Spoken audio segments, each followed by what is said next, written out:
I'm a simple man, don't wanna complicate ya.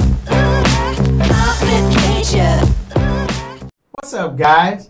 I'm Dwayne. I'm Alicia. And this is My Wife as a Board Gamer, a show about my love for my wife, my love for board games, and what I'm doing to bring the two together. So today we're going to talk about cooperative games.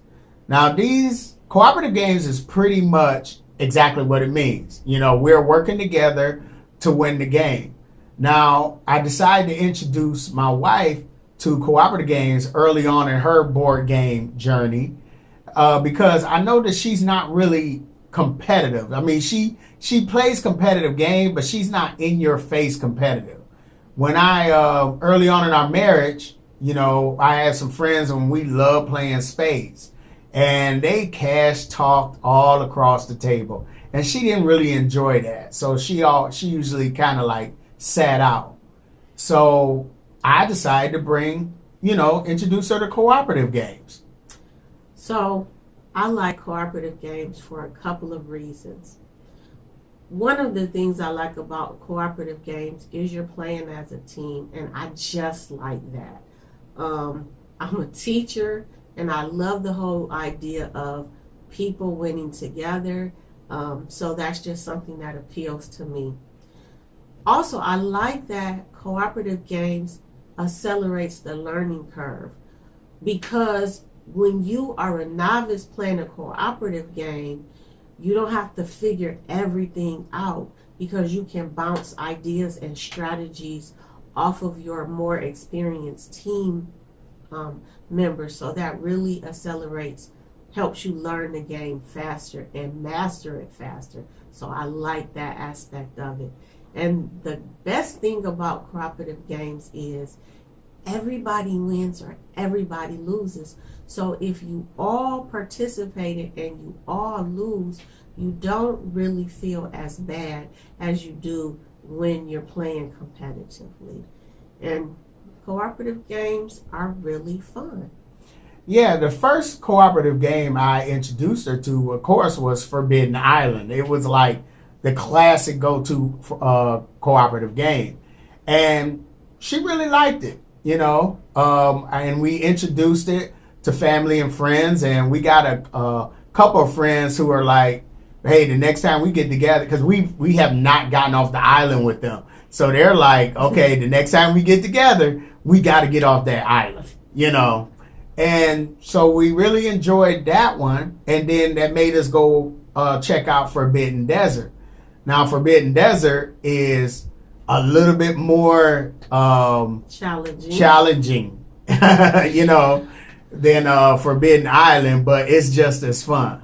Well, actually, that's one of the things I like about cooperative games. Even though you're working as a team, they're not necessarily easier. In fact, Forbidden Island and Forbidden Desert, for example, there are actually more ways to lose than to win. So even though you get to play as a team, the challenge is not diminished by that. Yeah, so the next game I got her to try out, next cooperative game, is a game that I actually didn't grab right away. I mean, I say after my collection was maybe 30 games or so, I finally just went and picked up Pandemic.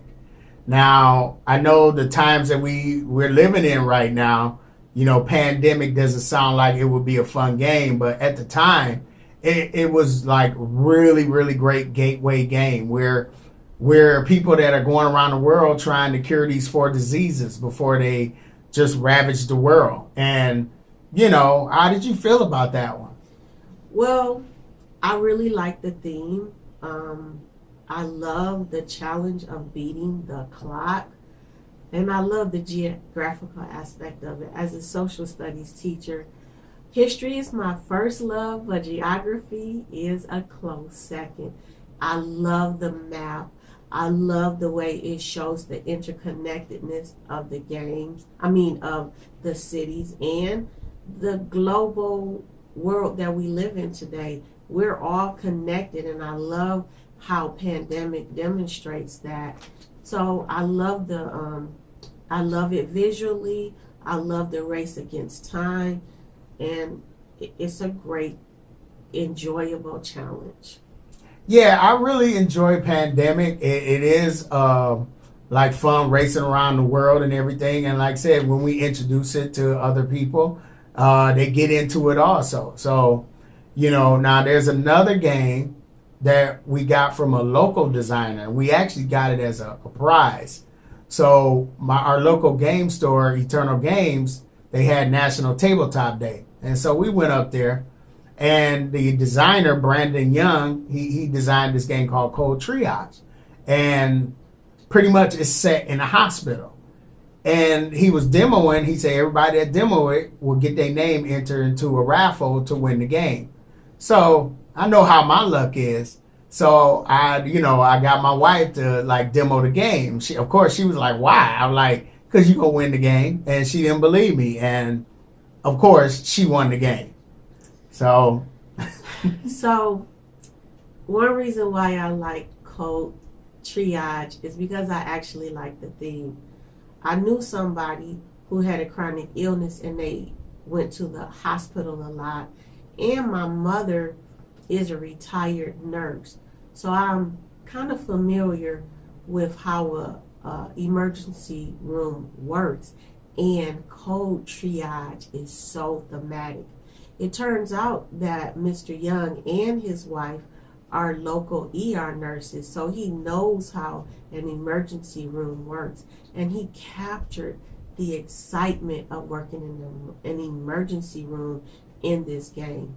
So you are racing against time to successfully treat patients without them dying on you or without them leaving against medical advice.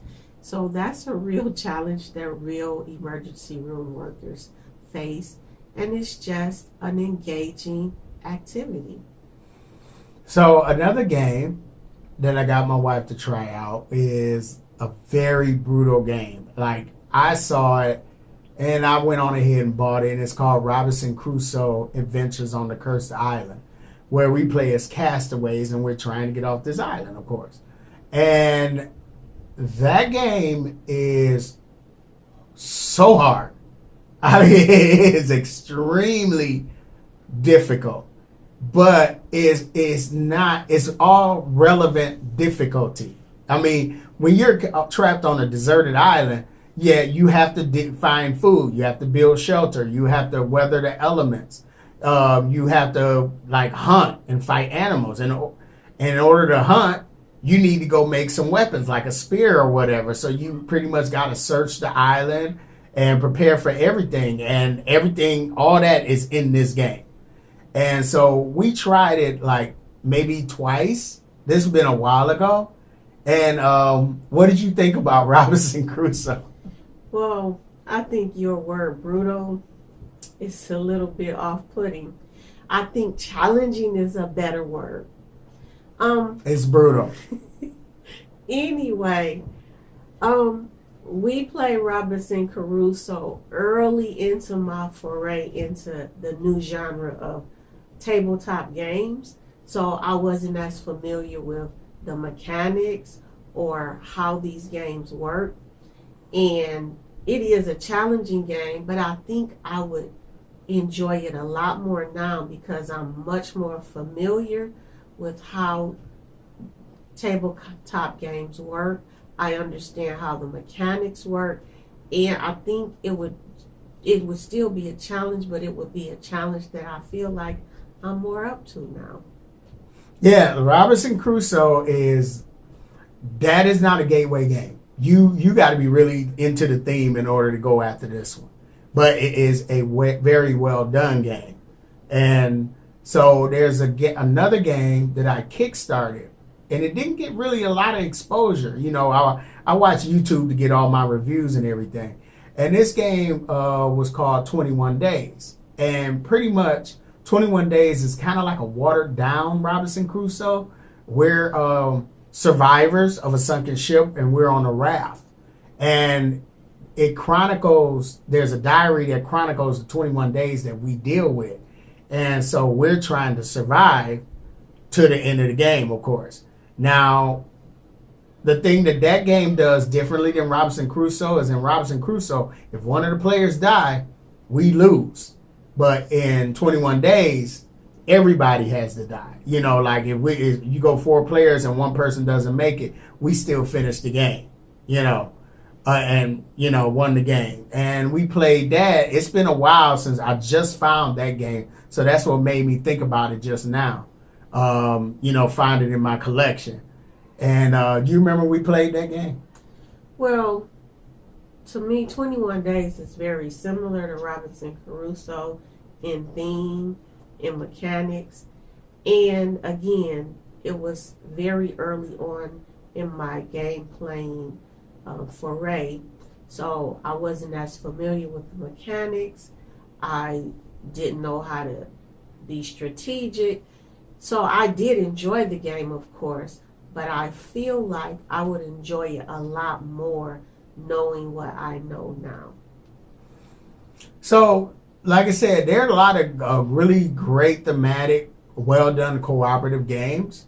There's like some cooperative games that I'm ready to let my wife try out. Like there's one called The Captain is Dead. So when we first got married, before we got married, she knew I was a Trekkie. I'm still a Trekkie, but I watch Star Trek on our date night sometime. And she would watch it with me. She enjoyed the stories. So Captain is Dead is pretty much set on a ship where we're members of this crew, and we get attacked by aliens, and the first salvo, the captain is killed. So we're collectively are trying to fix the warp drive and fix other machines on the ship in order to be able to escape from the aliens. And same thing, one way to win, a few ways to lose. You think you'd be willing to try that one out? I'll play a captain. The Captain is Dead. Oh man, I ain't gonna have to twist your arm, am I? I'll play The Captain is Dead. Okay, all right.